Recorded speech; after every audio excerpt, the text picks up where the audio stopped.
all heard the joke about man bites dog, but what about dogs biting bears? Can a small dog intimidate a black bear? Today, we'll be talking about how dogs do work in conservation as environmental warriors. That's today on Dog Edition. Hello, I'm James Jacobsen in Maui, Hawaii. And I'm Molly Jacobsen in Maui, Hawaii. Welcome to Dog Edition, where voices from around the world consider all things dog. So today we are talking about dogs and how they help make the world a little better place for all of us, Molly. Well, we know they make the world a better place. But we have discovered, and we will tell you how we discovered with our new contributor, Ayla Anderson, we have discovered that dogs can do some pretty extraordinary things, and that includes intimidating bears to make sure that the bears stay away from people. That sounds very important. We're going to talk about that and how dogs are being used here in Hawaii to also benefit conservation. Excellent. That and more on today's episode of Dog Edition. So if you love dogs as much as we do, leash up your pup and let's go for a walk, because we've got a lot to talk about on today's episode of Dog Edition. Hey, Pepper, want to go for a walk? So, Ayla, we are so glad to welcome you to Team Dog here at Dog Edition. Welcome. Thank you. I can't tell you how happy I am to be a part of the pack. Well, pack it is. So we are sitting in our home studio here in Hawaii. You are there just outside Washington, D.C., and we are joined by our dog, Kanga, who is nicely snuggled on Molly's lap as we record this, because every dog should be able to go to work sometimes, right? Oh, absolutely. I think we all love the idea of having a dog come to work with us. But just to make sure, we went out to dog parks around the world to see if everyone agreed with that. I think it's a fantastic idea. Being a first one-day dog owner, I would love it. I would love to bring my dog to work with me. I think that we should all be allowed to bring our dogs to work. I think everyone would be more productive with having their animals with them at work. I'd love to take my dog to work. I'm just not allowed to. But if you could, you would? Absolutely. I think most of us can agree having our furry best friends come to work with us and showing them off to all of our coworkers would be amazing. What if it was bring your dog to work day every day? It's just the best thing ever. I mean, these guys, they make me a better biologist. They really allow me to do things with bears that I couldn't do. But they're also my kids. So it's really great to be able to bring them along for work and see what they're like, have them do what they were meant to do, you know? That was Heather Reich, a game biologist with the Nevada Department of Wildlife. Heather has the very tough job of managing bear and human interactions in the Sierra Nevada mountains, but she does so with the help of her Karelian bear dogs. So we use the dogs in bear management here in Nevada, and we use them to give a bear a negative experience around people and dogs to try and help that bear not necessarily avoid getting into conflict, because really the bears are going to get into conflict.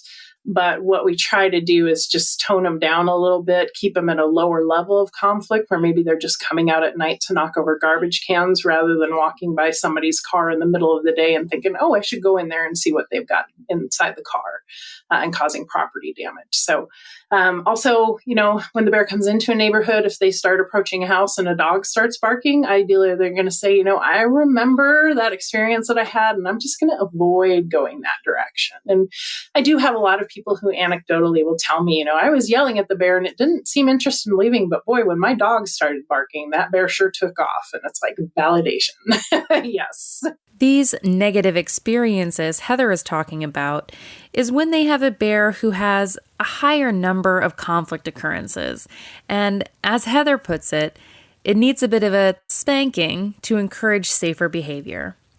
Heather will set up a culvert trap to capture the bear and then transport them to a less human-populated area. This is where the Karelian bear dogs come in. When they're getting ready to release the bear, everyone starts yelling and making loud noises, and the dogs start barking, and they're setting this up to be a horribly stressful situation for this bear. so that once the door opens, the bear shoots out running away, thinking it's running for its life. And then they release the bear dogs, and it just seems like pure chaos to the bear. There's these people shouting and these dogs chasing and barking and biting at them.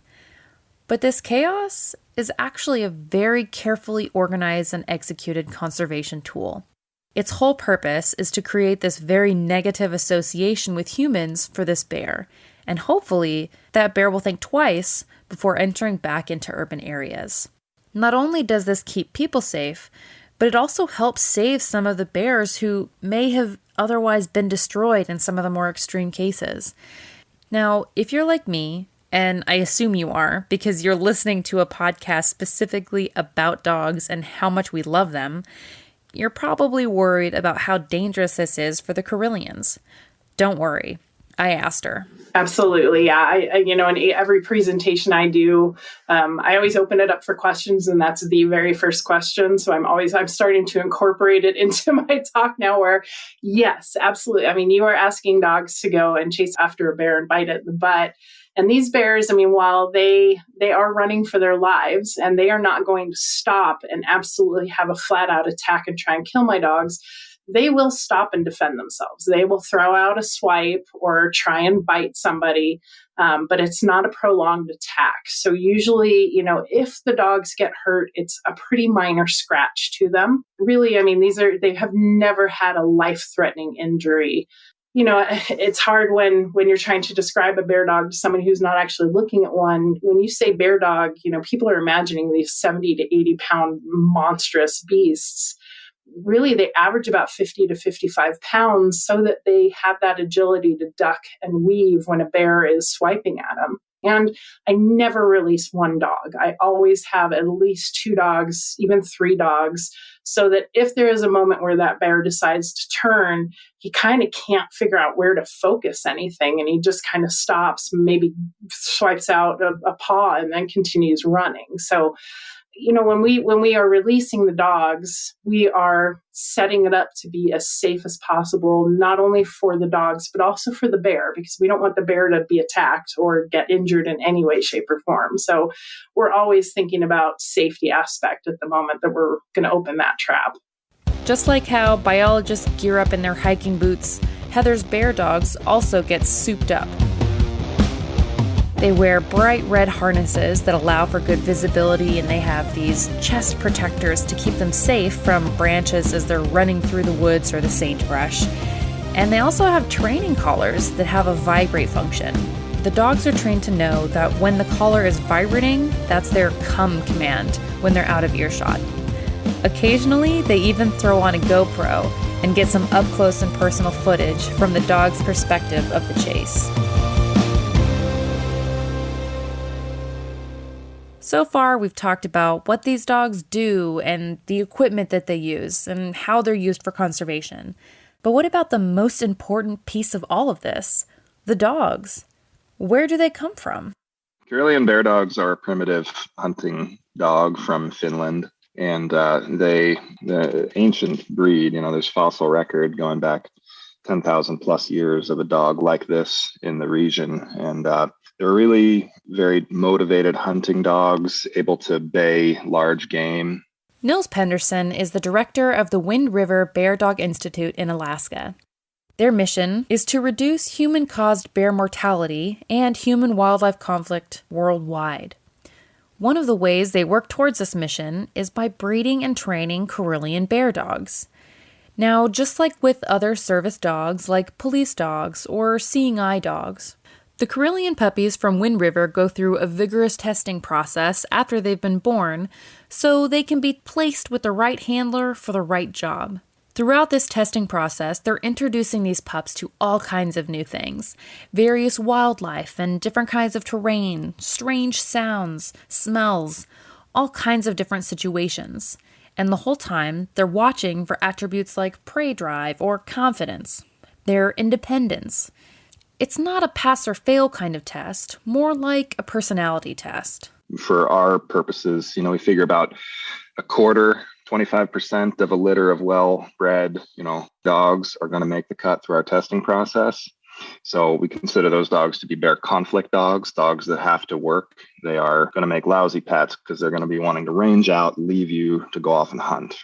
Next, you have about half the litter that we're going to consider to be bear protection dogs. These are dogs that are willing to stand their ground and bark, but they're not going to be ranging out there looking for game and actively hunting. These are dogs that are better suited for folks that live in the country. And then we'll have about a quarter of the litter that is going to test out as what we call companion dogs, which are really saying throughout the testing process, I'm not really that interested in hunting, and certainly not, wanting to confront everything that's new and scary. Bear dogs from Wind River do work around the globe, from detecting polar bear dens in the Yukon so they can be avoided if a new ice road is being put in, to tracking scent trails of bears in national parks so their hair can be collected from branches for DNA studies. They even do bear detection for wildlife biologists that are patrolling nature preserves in Japan. My name is Junpei Tanaka. I have 2 dogs, Tama and Lela. Junpei is one of the Karelian handlers at Pikio, a wildlife research center in Karuizawa, Japan. Pikio is the first organization to use bear dogs for conservation in the whole of Asia. And in 2018, Japan had their first ever bear dog puppy birth when Tama, who came from Wind River, had her first litter of puppies. Similar to what Heather does with her Karelians in Nevada, the bear dogs of Pikio conduct patrols on the border between a national park and the town of Karuizawa, acting as early bear detectors and chasing them away from inhabited areas back into the forest. This has been incredibly successful in driving down the occurrences of human-bear conflict in their region. These hardworking pooches also act as conservation ambassadors, like when Junpei takes his dogs Tama and Rayla to seminars, teaching people how to safely share the environment with bears. They use their cute and cuddly faces to encourage human and bear coexistence. Not only are they human's best friend, but maybe bear's best friend too. I think Nils puts it best. I am hesitant to refer to them as tools, right? The truth is they're family members. I love my dogs, and and when we're not working, we're always doing stuff together. They're my little buddies, but these dogs reach people in a way that no bear-resistant trash can is ever going to do. That was amazing. I mean, these dogs are amazing, and the people who love and care and guide these dogs are amazing. And bears are also amazing, and they deserve to have the peace of mind of not being too close to us crazy humans who can really do damage. It's extraordinary. I mean, when you first brought this piece to us, Ayla, I was like, what? Dogs are doing that? They're pretty amazing. Well, we're going to take a break, but when we return, we will hear about more ways that dogs are helping protect the environment. We'll be right back. And now, a message from your dog. Oh, every day with you is like a day at the beach, and I want as many beach days as possible. Oh, I want to run. I want to sniff. Ooh, I want to find a good stick to carry. I want to roll in the grass. And warm my belly in the sun. Oh, I want to walk with you, run with you, sleep with you, eat with you. And when I eat with you, I want Everpup. The green, grassy beef liver smell wakes my senses. Oh, you may not realize this, but it tastes like homemade gravy. It infuses any food you give me with healthy life vibrancy. Oh, I can feel it. Everpup traveling to every cell in my body, nourishing each one. I'm so grateful to be your dog and for the Everpup you give me. So now that you know what your dog wants, get Everpup, the ultimate dog supplement.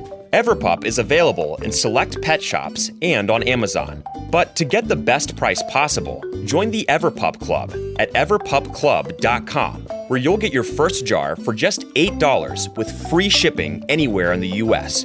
Go to everpupclub.com and use the discount code DPN. That is everpupclub.com. Everpup every day. Welcome back to Dog Edition. So, Ayla, you actually have a connection with Heather and the Karelians before this whole story. Have you actually met these dogs in person? I have met them in person. I got to meet Orca and Sputnik, which are Sputnik, yeah, which is Heather's first 2 Karelians. Now she has 5 of them. And I worked with Heather at the Nevada Department of Wildlife. When I was working there, I was a predator technician, and most of the work that I was doing was with mountain lions and ravens. But at NDOW, at the Nevada Department of Wildlife, or NDOW, her dogs were kind of like celebrities of the office. Mm-hmm. So when they would come in from the field, word would spread really quickly between all of my coworkers, and they'd be like, "Oh, the Karelians are here!" It's like the Kardashians. The Karelians are here, and so everyone would come running, and we would all swarm them, and it was really cool. And she's amazing, they're amazing, and they do amazing work. So you're in the DC area now, but you were in Nevada, as you said, NDOW. How did you end up on the other side of the country? So I worked for NDOW for about 5 years, and then I wanted to change a pace, and I've always wanted to join the Peace Corps, so I did. And I served in Malawi in Southern Africa for about a year as an environment and food security educator. Wow. And while I was over there, I met my partner, who was originally from Maryland. And unfortunately, when COVID hit, all of the Peace Corps volunteers worldwide were evacuated back to the US. And instead of going home to Nevada, I decided to make a new home with Dakota near DC. And Dakota is that significant other? Because the first time you mentioned Dakota, I was like, oh, you have a dog named Dakota. I don't know if you told him that, but now he'll hear this. Now he'll know. Now he'll know he's got a pet name. So that is a pretty amazing story. So a little closer to home, at least to my home here in Hawaii, it seems that dogs are also involved in conservation efforts. And we found Kyoko Johnson at Conservation Dogs of Hawaii to explain. What we do is traditional conservation, looking for invasive species, plants, insects, mammals, whatever. And then there's endangered and threatened species. In Hawaii, birds are a big part of the ecosystems. Seabirds are something that we protect. So Kyoko is the founder and the lead canine trainer at Conservation Dogs of Hawaii. Mm-hmm. And her dogs do incredible work protecting our native flora and fauna here in the islands. We all know that dogs have great noses, right? They certainly do. Exactly. But Kyoko has actually started to use her dogs to save Hawaiian birds from this. I don't know if you knew that birds get this. There is a botulism that's specific to birds called avian botulism. She's using dogs to sniff it out. Wow. They can smell anything. So, in Nevada, they go after bears. Here, they're looking for birds with the botulism. Here's Kyoko. Or it's a bacteria that's in the environment, but under certain conditions, like heat and anaerobic conditions, it can concentrate and become a toxin.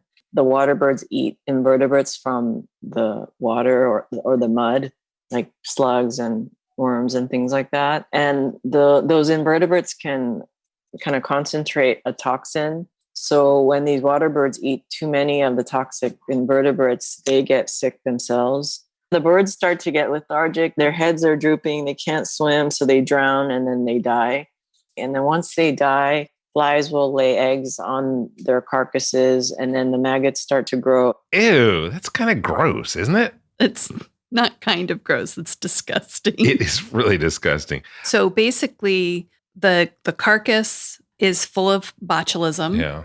And then it becomes full of maggots, which as carcasses are wont to do.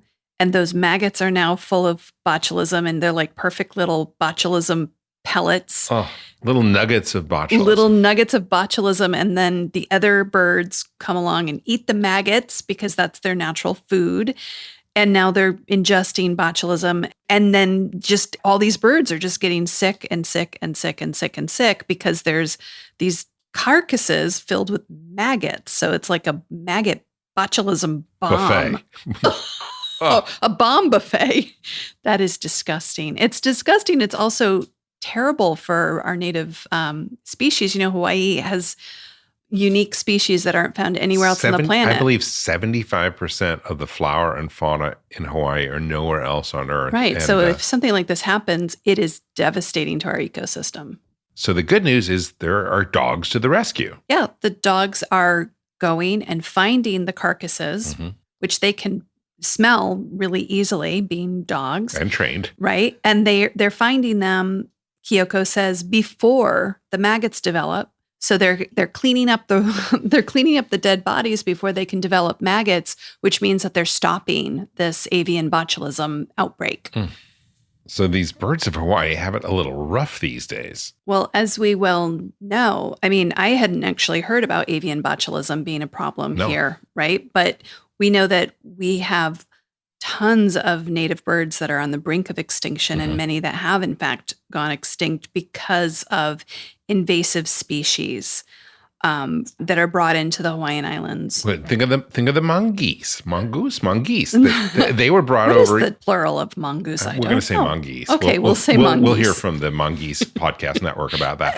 But the reason that they brought mongoose, they brought a mongoose, probably two, over to Hawaii to get rid of the rat population. Right. And that didn't work very well because we still have rats. And now the mongoose are attacking all sorts of birds and they things eat the that are eggs right out of the nests. Yeah.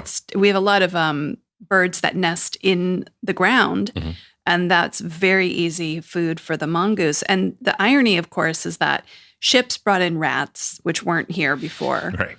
And then they brought in the mongoose thinking they were going to kill the rats. Yeah. And the rats are active at night when the mongoose are asleep, and the mongoose are active during the day when the rats are. It's a nightmare. So now we have two huge predators that are taking. It's really bad. And don't get me started on axis deer. Right.